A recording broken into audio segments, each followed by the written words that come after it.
Welcome to the Propertybuyer Podcast, where we explore the world of residential and commercial real estate to help you make better decisions about buying, selling, or investing in all types of property. Join me, Rich Harvey, CEO of propertybuyer.com.au and multi-award-winning buyer's advocate. Our podcast features expert interviews, market trends and insights, and practical tips for navigating the complex world of Australian real estate. Whether you're a home buyer, a seasoned property investor, commercial buyer, developer, or simply curious about the property market, our podcast is for you. Join us as we share our knowledge, strategies, and experience and help you achieve your property goals.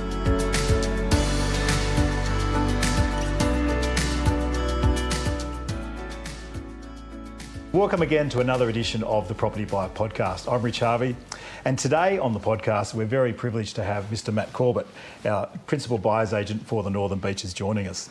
Now, Matt has developed a stellar reputation over almost 2 decades with Property Buyer, helping families, downsizers, expats and investors find their dream home and top performing properties across the Northern Beaches. He's widely regarded as one of the most trusted buyers agents in Sydney, with deep local knowledge, strong relationships with selling agents and a sharp ability to read the market. Matt has personally guided hundreds of clients through auctions, off-market purchases and complex negotiations, always with the singular goal of getting the best property at the best price. In this episode, we're going to tap into Matt's insights into the current market, where the good value buys are, buyer demographics and key pockets of value across the Northern Beaches. Plus, we'll hear some fantastic stories about how he's helped clients achieve great success. So Matt, welcome to the podcast. Thank you, Rich, and thank you for the very nice introduction. All my guests say that. They always go, wow, that was a great introduction. And as you know, we have a tradition on our podcast where we have a bit of philosophical bent. I throw a quote at you, and I'd just love to get your thoughts on that. And our quote today is from good old Abraham Lincoln, who said, "It's not the years in your life that count, it's the life in your years." What do you take from that? Right. Look, I think, Rich, I guess what that's saying is that the value in life isn't measured by the length of your life, but more by how fully you live your life. What truly matters is how you spend the time you have, whether that's with family or friends and making memories. To live with intention, quality over quantity, I guess. Almost reminds me of the Rudyard Kipling that says that if you can fill the unforgiving minute with 60 seconds of distance run. I think don't put off today what you can do tomorrow. Love it. And I think basically that can certainly relate to buying property as well. So, quality definitely more important than quantity. Fantastic. Oh, great thoughts on that one. Yeah, it's very much, we know of lots of people that really let their life waft away, and I think it's what you put into your life. I love that comment about intentionality, and I think that's excellent. Matt, let's dive into the questions. I've got some hard-hitting questions for you. We're going to get inside your brain today, if that's okay. Sure. Okay. So tell us firstly, what's the current mood of buyers on the Northern Beaches right now? Are you seeing confidence, hesitation, people holding back? What's going on in the market? Yeah, it's actually a bit of a mix, to be honest. I think the confidence has certainly returned to the market, with lower interest rates and overall less negative press. Yes. Consumer confidence, but it's certainly not a hot market. There's always a lag period after such rate drops, but we are seeing a lot more inquiry at the BA level as we've come into spring. This time of year is quite unique as those that aren't ready to go often use the end of year as an excuse not to buy. Yes. I had someone the other day that said, we'll just put it on ice, until the new year. I actually think that's a mistake for 2 reasons. I think things don't get easier next year. Life doesn't stop and allow you time to solely concentrate on buying a property. And also, this time of year, there's often great opportunities to buy leading into December as many vendors and selling agents, they want closure. Yes. And much of the buyer competition actually put the queue in the rack this time of year. It's kind of interesting, isn't it? That Christmas deadline's an artificial deadline, and people think I'm going to transact before it, or I'm just going to, as you say, put the queue in the rack and do it later. Yeah, absolutely. And I think that also that mentality of, as I said, that that, we'll do it tomorrow. It's an easy decision to make not to do something. Yes, yeah. Not taking action is the simple solution, but eventually you're going to have to do it. So exactly. Why not do it now? Yeah, great question, great answer. Auction clearance rates, like we see the results every week presented in the press. Last week, the auction clearance rate, specifically on the Northern Beaches, was 75.1% out of 51 auctions. But what are you seeing or observing on the ground compared to the broader Sydney market? What's happening in the Northern Beaches? You're spot on with your statistics there, Rich. Look, it's slightly below the Sydney average, but higher than the same time last year. Yeah. So it's, things have certainly improved in terms of market. Buyer numbers are reasonable, and they are in line with other areas of Sydney on the Northern Beaches. But I think if we look back a few months ago, agents were really happy to negotiate and sell prior to auction. I mean, most properties weren't even making the auction. Yes. But now we're sort of at that period where agents are happy to take it through to auction, but still, if you put in a reasonable offer, there's still an opportunity, to purchase beforehand. So yes. I think things have certainly improved. Yeah, cool. And looking back, like just this spring compared to the earlier in the year over winter and autumn, has buyer activity really shifted? Has it really taken off, or is it still a bit subdued? What are you seeing out there? I wouldn't say it's taken off, but definitely improved. Yes, right. Yeah, I think it's definitely increased from earlier months this year. It's not frantic, but buyer numbers at open homes have increased. The days on market have decreased. Our buyer inquiry has certainly increased as well.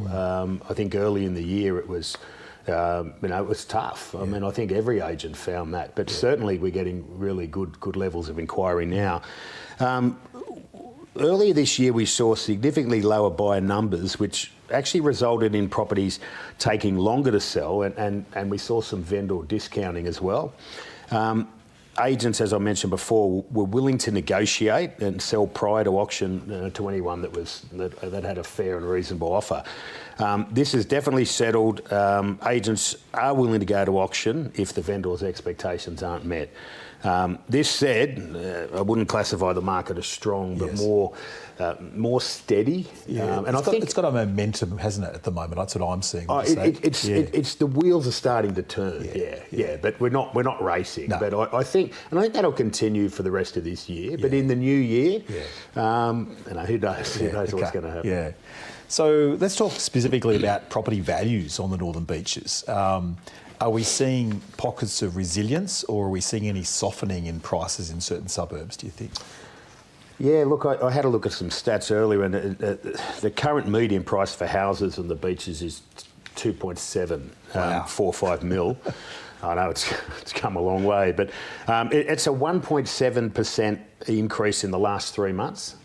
4% in the last year. So definitely, proves the point of that things are picking up. This comes, it's probably important to mention, this comes from following a dip in the previous year. So, if you look at a graph, we're actually similar to where we were mid-2022 into the end of 2023. It's funny you just mentioned 2.7 as a median, if we can jump in there. I just think when I first bought into the Northern Beaches, I paid $620,000 for my house 21 years ago, right? Yeah. 620,000. And you probably thought it was a lot of money. And I thought it was a lot of money back in the day. So people paying 2.7 go, wow, how can I afford that? Fast forward 20 years and it's going to be 5-6 million. Absolutely. As a standard. It's hard to believe, but here we are. It's true. It's amazing. And if we're here in a few years' time, I'm sure we'll be looking back saying the same. Yeah. Similarly, unit prices, they've actually got a median of 1.225 million.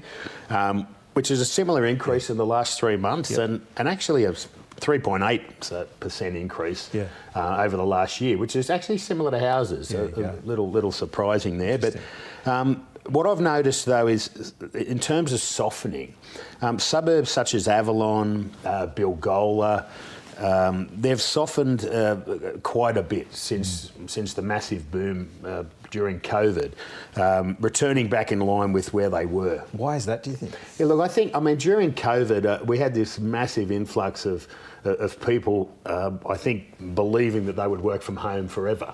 And I guess the idea of coming to the northern beaches and being able to duck out at lunchtime and have a swim or go for a bushwalk or whatever was most appealing. So, funny enough, I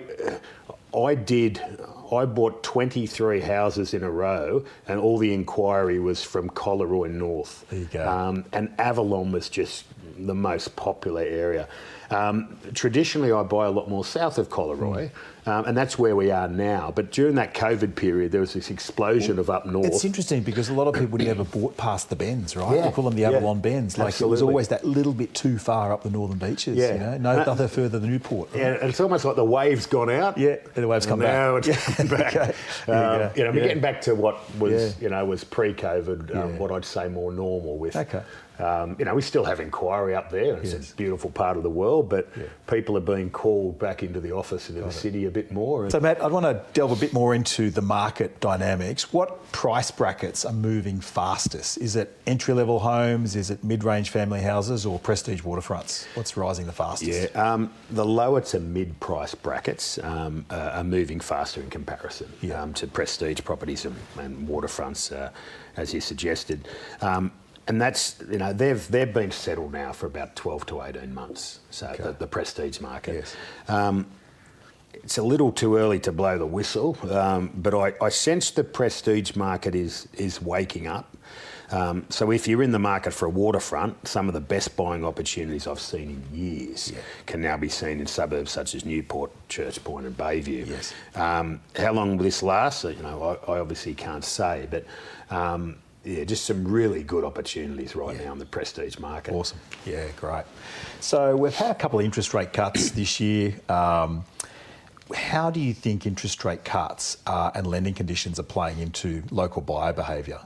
Yeah, well, look, several interest rate cuts and the expectation of more to come. They've not only affected the pockets of buyers, but they've also given buyers confidence moving forward. Yeah. Someone said to me many years ago when I first started in the industry that consumer confidence is the key. In the key. So and I expect to see increased buyer activity. We're certainly seeing it now, but a lot more in the new year, making the next few months an excellent time to buy, as I said before. So, this may be the calm before the storm. Yeah. I think the Bank of Mum and Dad is very active in that first home buyer market. The Bank of Mum and Dad, the fifth biggest bank in Australia. Yeah, I've actually... there's a lot of investors out there competing with the Bank of Mum and Dads for that lower end stock. And the other factor that's coming on the 1st of October, obviously, is the 5% deposit scheme, where the government's going to basically say you only need a 5% deposit instead of a 20% deposit. That extra 15% where you normally pay lender's mortgage insurance, that's going to be covered by the government now. Not that the government won't cough up the 15%, but they cover the cost of the insurance, right? So I just think that's going to rapidly accelerate that bottom end of the market. Very strong. Yeah, and I do think that, as you say, the Bank of Mum and Dad, I think, that's something that's going to continue. I think I've often come up against at auctions or negotiating against people with the Bank of Mum and Dad. It's been very frustrating. Yes. But some of my clients now, are getting support by their parents, which, I think that's wonderful. Yeah, it's a good thing. Matt, let's talk about buyer dynamics and buyer types and demographics, I should say. I'd love to ask you, who are the main buyer groups that you're working with at the moment?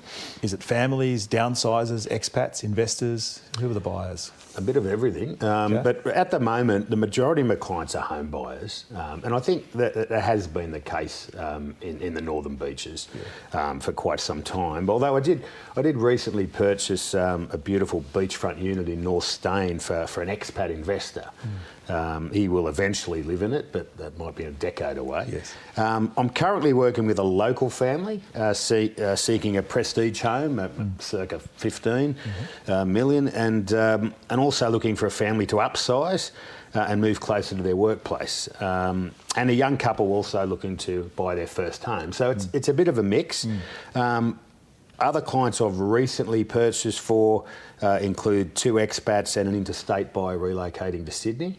But I haven't got any downsizers at the moment, but I have looked after many downsizers over the years. And we should just qualify for our listeners and our viewers that we do cover all price ranges. We help first home buyers, with say 750 grand trying to get into the market. We look after the upsizers, the downsizers in that middle range market. That's a very popular one. Plus we help the prestige market. It's across the board. This is a great question for you, Matt. I mean, you and I both live on the northern beaches. We know the answer to this question. Totally biased, but yeah. But what's the lifestyle drivers? Like, what attracts people to live and want to move either into the northern beaches or within the northern beaches? Sure. And why does it get its name Insular Peninsula? I think it gets its name Insular Peninsula because we don't want to leave. Exactly. We don't want too many other people coming in. It's a well-guarded secret. Don't let it out. But yeah, look, I think we have some of the finest beaches in the country, including the world-renowned Manly Beach and the coastline that stretches north all the way to Palm Beach. Multitude of surf clubs in between.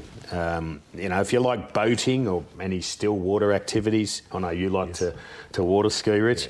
Pittwater's a fabulous waterway with some of home to some of the country's best sailors. So there are a few places I know where you can go for an early morning swim or a surf and then go hiking in a national park and all before lunchtime. I think there's also fabulous cycling routes, although sometimes where I come from they get in my way when I'm driving.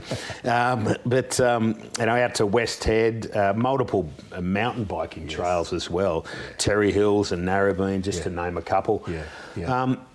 But the northern beaches, it's also home to Sydney's most successful, or one of Sydney's most successful athletic clubs, and some of the finest golf courses. They've got Monash, Eleanora Country Club, Terry Hills. There's a number of football fields, cricket and tennis clubs with local competitions for all standards. I know you play on Mondays. But it's not all about leisure. The northern beaches is serviced by express buses and ferries into the city. Includes a major shopping centre hub at Warringah Mall, which is one of the largest open-air malls in the country. Also has some excellent cafes and restaurants, and I think we don't get known for this. I often hear about, inner west cafes and restaurants. But, there's a great cafe culture on the beaches now. We do, we certainly do. But above all, I think the northern beaches it's just a fantastic place to raise a family. It's very safe. Yes. Crime statistics, are very low compared to other areas of Sydney. And I just think this is a lovely place to raise a family. No, it's really, well, just to reiterate some of that too, like in terms of lifestyle amenities, like I got up early this morning and did a round of golf at 6 o'clock, So, I did my 9 holes. How did you hit them? Oh, fantastic. Got some great ones. I was the first one on the course, so hit off at sunrise. It was beautiful down at Wakehurst. Lovely. And often I'll go for a surf or a swim down at the beach. I'm only 10, 15 minutes to the beach. And as you mentioned, I love going boating. I take my boys out wakeboarding, water skiing down to Kuna Bay. It's and you're in the middle of nowhere, and it's incredible. It is. And as you talk about the safety aspect, and for raising family, there's some great schools on the northern beaches. Really great schools, and a lot of people are worried, how am I going to raise my kids? But it's a very tolerant, accepting cultural background. It's diverse, very, very diverse range of people, but very laid back. There's I find the northern beaches is more laid back than the east or the inner west, where it seems a little bit more competitive, and obviously the houses are closer together. Here you've got a little bit more green space and everything here. So it's something, as you say, once you're here, it's paradise. You love it. Yeah, I often go down to Church Point Cafe, and you sit there and have a meal, and it's not too expensive, and you look out there and you think, you could be anywhere in the world. It's absolutely beautiful. Well, when you go overseas, like sometimes I've been overseas on trips, and I come back and I go down to do the walk at Longreef or sit on Manly Beach, and I go, we've got a far better. Why did I go overseas? Like, the beaches here are beautiful, and not as crowded. So. Absolutely, and I think too, if you compare it to the eastern suburbs, I recently did a walk down the eastern suburbs, and the coastline there is beautiful. Oh, stunning. Shout out to the eastern suburbs there also, but as far as swimming beaches, they've probably only really got in the eastern suburbs property proper 2 or 3 in comparison to 15 to 20 in the northern beaches. And all got their local swimming pools attached at the end of the beach as well. So, my boy actually had to do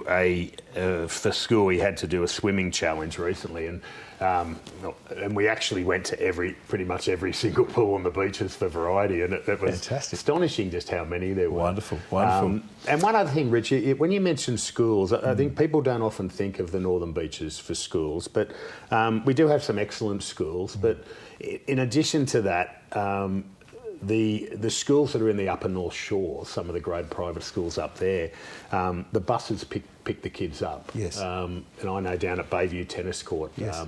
I might have a hit down there in the morning, and all the school buses line up. The Knox, the Ravenswood, etc. They're all down there. So I think it's not that far. Exactly. To commuting to those private schools. Exactly. Yeah, good points.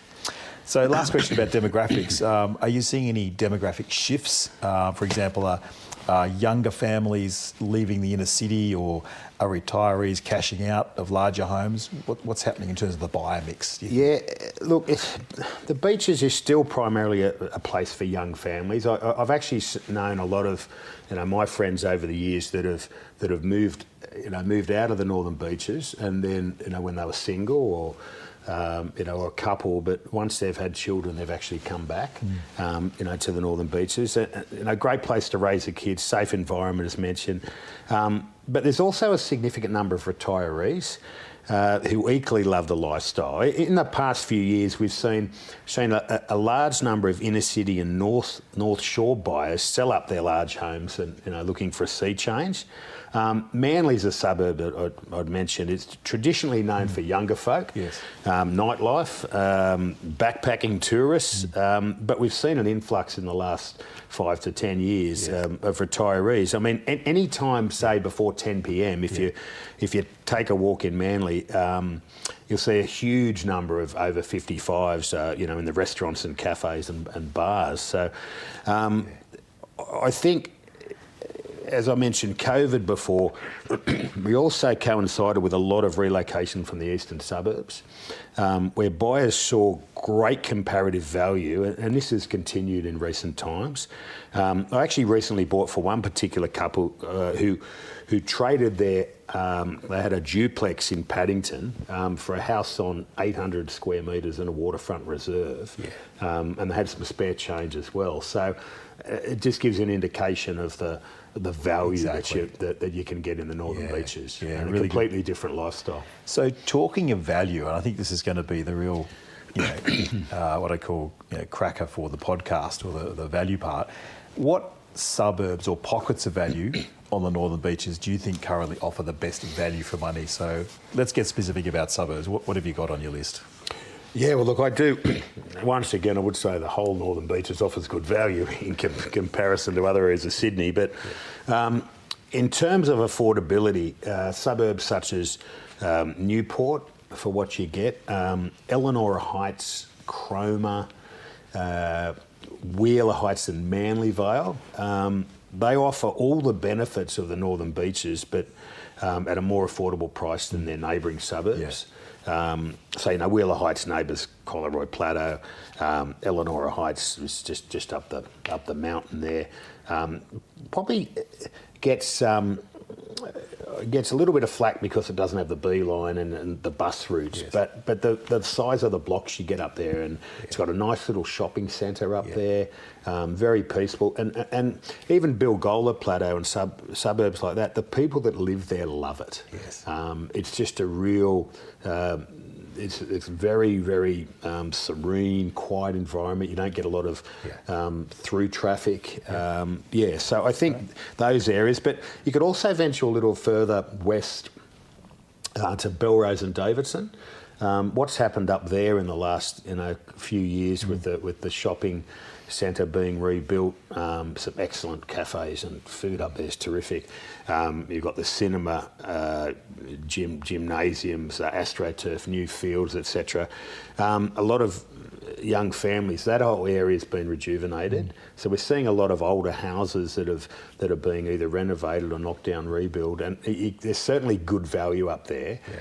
And when you look at what you get there compared to the North Shore, which is not that further over, significant difference. I mean, Forestville's a classic suburb, but Forestville and Killarney, that, you know, if you just go across the Roseville Bridge, you know, you're paying $1 million more. 1 to 1.5 plus, or 2 million. Yeah, exactly. Yeah, for the same. And if we're talking East Linfield, maybe $3 million more for the same, for a very similar product. Yeah, so. well, I've got some data I'd love to share, Matt, with the audience today, and just talking about some specific median prices. Belrose, you mentioned, it's got a current median of 2.45 million.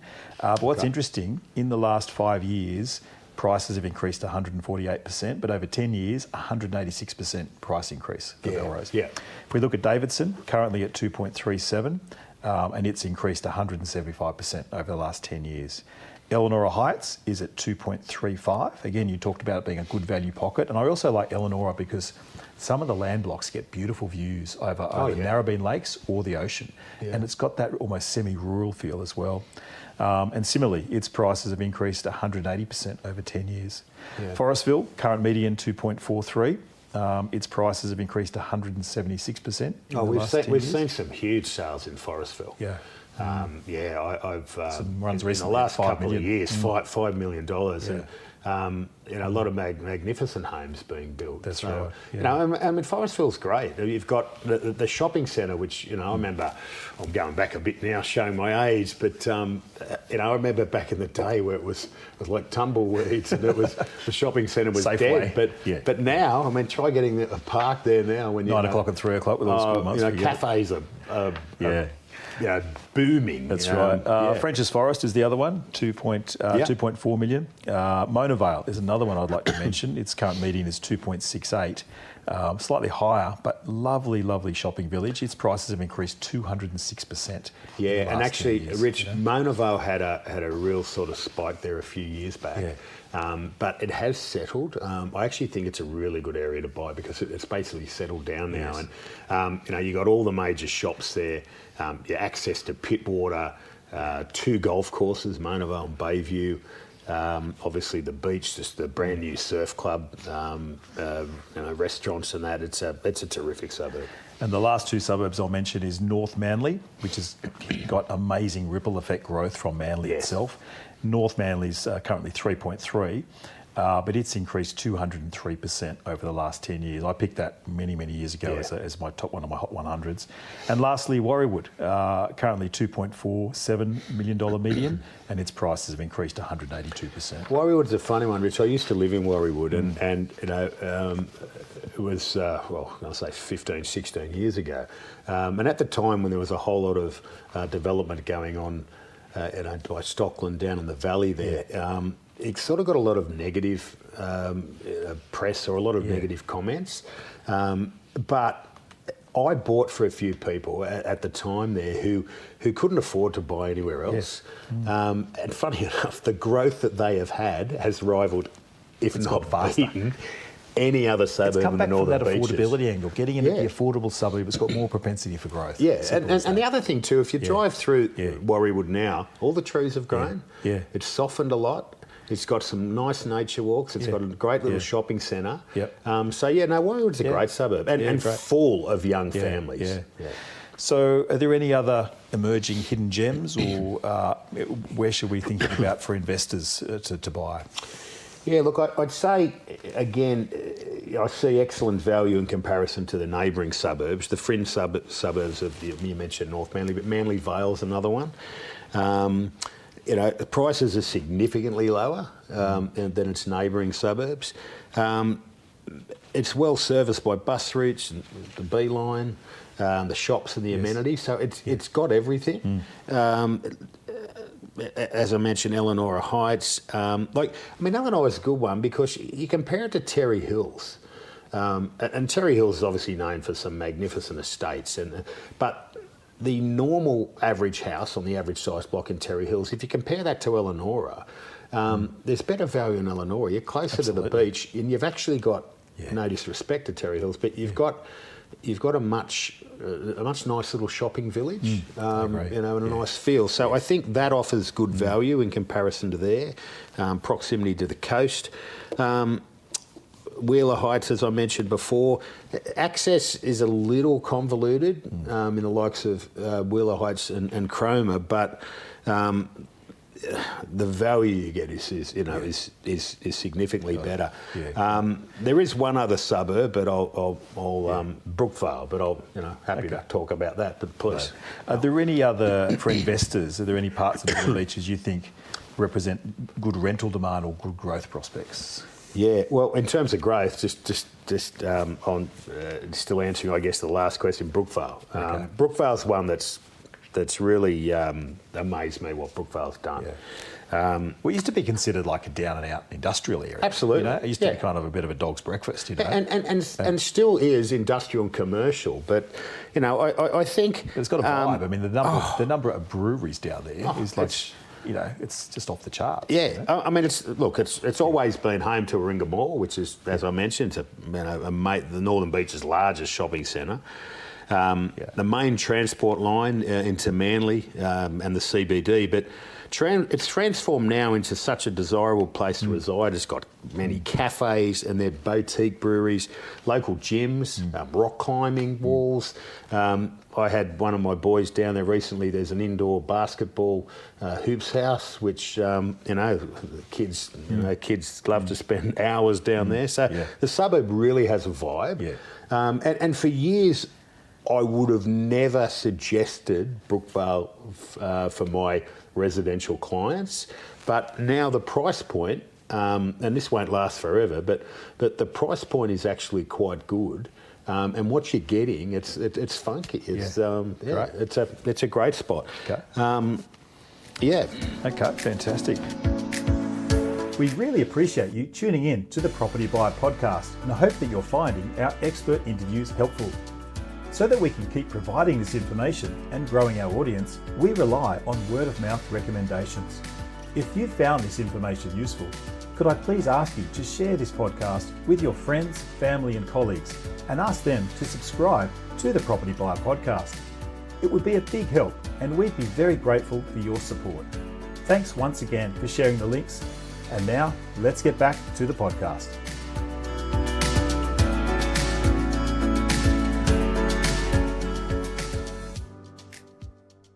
As far as rental yields are concerned, some of the best yields for houses are found in suburbs such as Frenchs Forest and Warriewood, as we mentioned, because of their proximity to shops and transport. But also the gross yield is looking a lot better because the price point is lower, the purchase price. With respect to units, we're seeing highest yields in probably not the suburbs you'd think, but again, Warriewood, Manlyvale, DY and Brookvale. Again, because excellent location, shops and transport, but also because the price points are lower. So obviously the yield is going to be more attractive. Yeah, a lot of investors have added granny flats as a strategy too. Like back in the day, you could buy a house in Frenchs Forest for $1 million and do a granny flat for $100,000 and you'd get a fantastic yield. You know? You can still get a good yield, but not as good as you could get 10 years ago. So as they say, the best time to buy was 10 years ago. So Matt, I'd love to ask you a bit about, I guess, what are the features that buyers are prioritising now in homes? Is it space? Is it renovation potential? Is it views? Is it schools? What are those things that the buyers really, in terms of the property itself, that they want? Yeah, look, I think home offices have become highly sought after, whether or not it's a separate building or even just a designated study. Yes. The ability to work from home has become more desirable. And there's a lot more industries now where people can work from home. I also think in terms of the property condition, renovation projects have declined a bit. We've got a bit of a swing back. Swing. We've got a bit of a swing back, yeah. I think that's simply because of construction costs. Can we cut that? That was terrible. Cut that. In terms of property condition, renovation projects have declined a little as buyers have become more aware of the huge increase in building materials and associated construction costs. So there has been a bit of a swing back to homes that are all done. Yes. Yeah. Yeah, got it. Matt, I'd really love to just ask you some stories about how you've helped people find their dream homes. I mean, it's quite a rewarding career, right, being a buyer's agent, because you get to help people achieve their dreams. But can you share a recent story maybe where you've helped solve a tricky dilemma and get a great property for a client? Sure. I remember one particular client or couple who were new to buying property in Australia.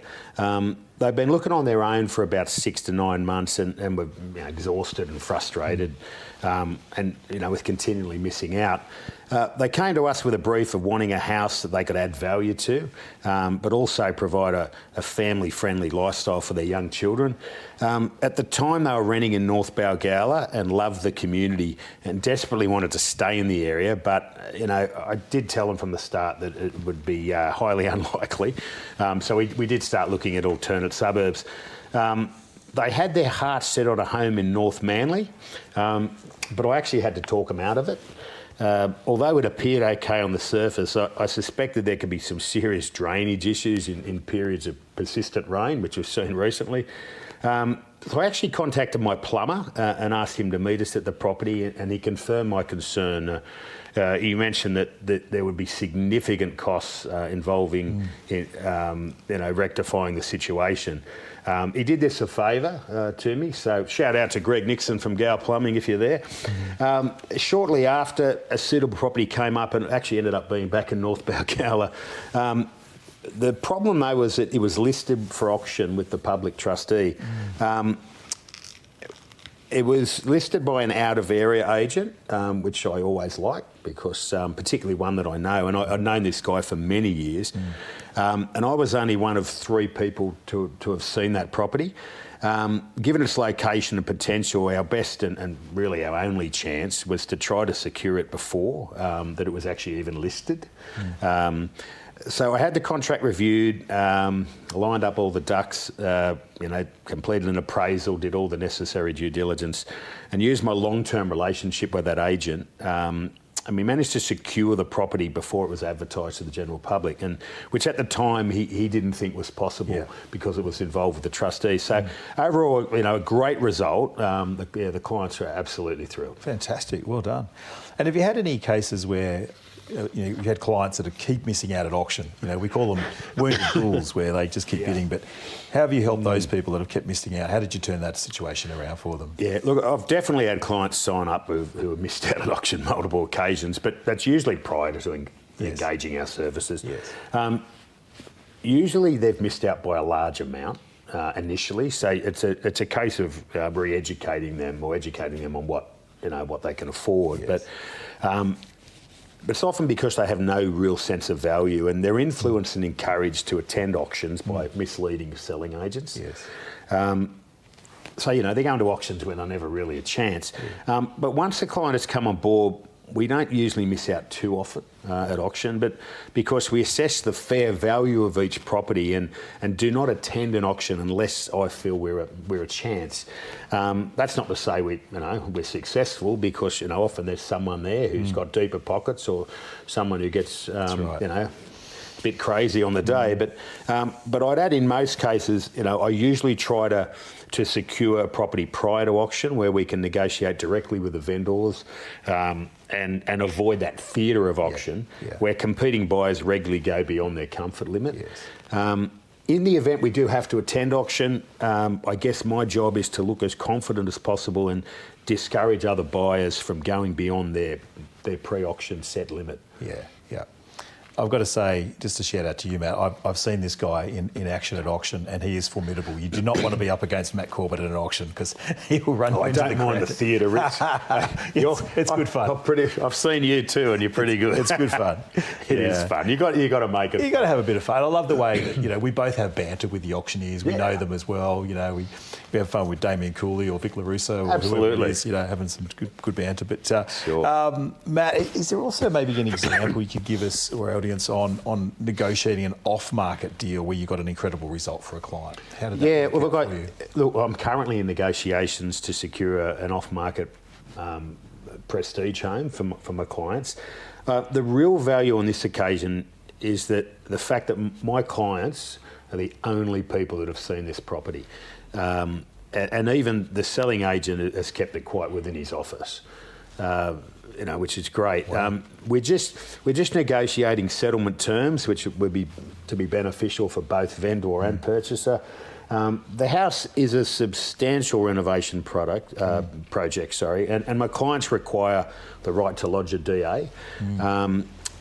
So a long settlement period is beneficial for us, but it's also good for the vendor because they need a long period to relocate. So overall, it actually could be a win-win. Have you got any stories, Rich? I'm sure you have. Oh, yeah. Look, yourself. I've got some great stories to share. I think one of the best ones that comes to mind is earlier this year I bought a property in Freshwater for a client. So Rick and Nikki were a lovely couple, downsizing from St Ives, from the Upper North Shore, raised their family there, 3 kids, and they said, Rich, look, we want to get out of suburbia, so to speak, and get the lifestyle on the beaches. And so they gave me a fairly broad brief. They were even considering buying in Mossman or Cremorne. And I said, well, if you want to be really close to the beaches. Anyway, I showed them some properties in the Lower North Shore there, which weren't quite right, too many stairs, wasn't really quite near enough a cafe.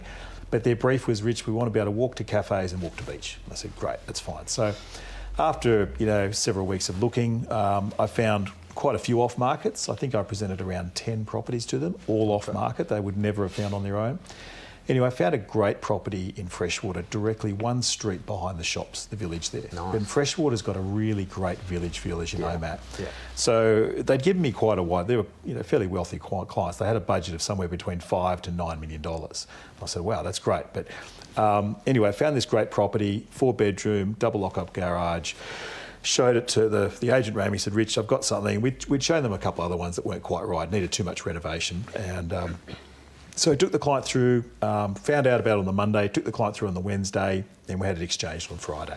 So within 4 days of finding out about this property, I had pest and build done, all the contract reviewed, and property bought for $6.4 million. Excellent. So the owner wanted somewhere between 6.5 and 7 million. That was the owner's expectations. Yeah, okay.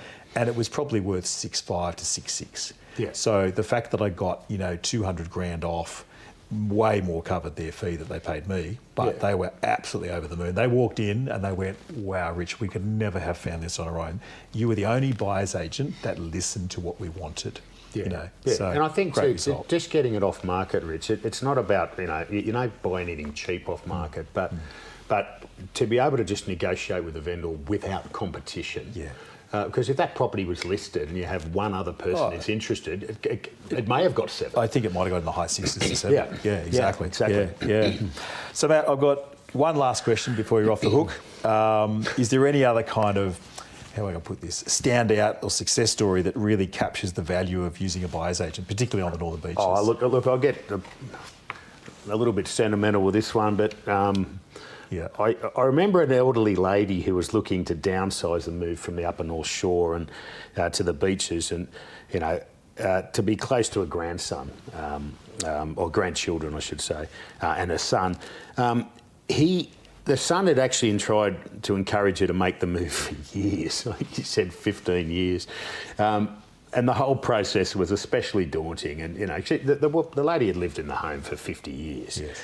And it's not easy. It's easy for us to say, oh, you'll be so much better on the beaches, whatever, But it's a big move. It's a big move. And look, after meeting with her, I gave her the confidence to make that move. And by acknowledging her or her difficult situation and helping her imagine what life would be like in the new home, and at the same time providing the comfort that I'd support her all the way.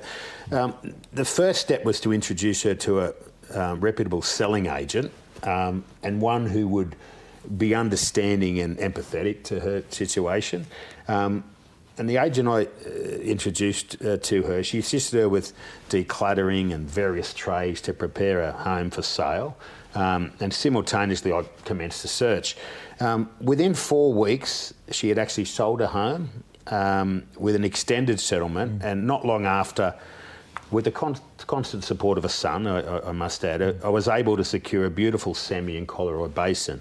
It's a lovely 3-bedroom, 2-bathroom home with a lock-up garage and a north-facing garden. And with direct access to transport and the beach, she was just so relieved that she'd been able to make the move. And she called me a few months after, just telling me how happy she was and that I changed a life for the better. And that's, you know, whenever we buy properties for people, you know, they're obviously excited and very grateful for what we've done. But I think in this case, this was a woman who was never going to move, and I think that just made it even more rewarding. Well done. Yeah, and she gets to spend. I mean, she'd be early 80s, but she gets to spend the rest of her life seeing her grandkids and her son, who he lives in Collaroy as well. So fantastic. Yeah, so that's great. Great story. Was really special. Well, Matt Corbett, Principal Buyers Agent, Northern Beaches, thank you for sharing your thoughts and stories with us today. It's been a pleasure. So thank you for having me. So that's all for another edition of the Property Buyer Podcast. If you are interested at all about buying on the Northern Beaches, or please reach out to us. Or if you are looking to sell a property on the Northern Beaches, contact us. We may have a buyer that we can match you up with. Or if you've got any other ways we can help you on your property journey, please don't hesitate to reach out to propertybuyer.com.au. Thanks again for being with us. We look forward to seeing you again on another edition of the Property Buyer Podcast. Bye for now. Thanks for being with us on another Property Buyer Podcast. If you have a question you'd like to ask, please click on the SpeakPipe link and we'll answer this during the next episode. If you're looking to buy a residential or commercial property in the near future and would like to get the added advantage of having a buyer's advocate on your side, then please reach out to my team today and send us your inquiry, and we'd be delighted to help. Please visit our website at propertybuyer.com.au, where you can stay updated with all my latest market updates, weekly blogs and live suburb profiles to help you make better property decisions. We look forward to connecting with you again on the next Property Buyer Podcast.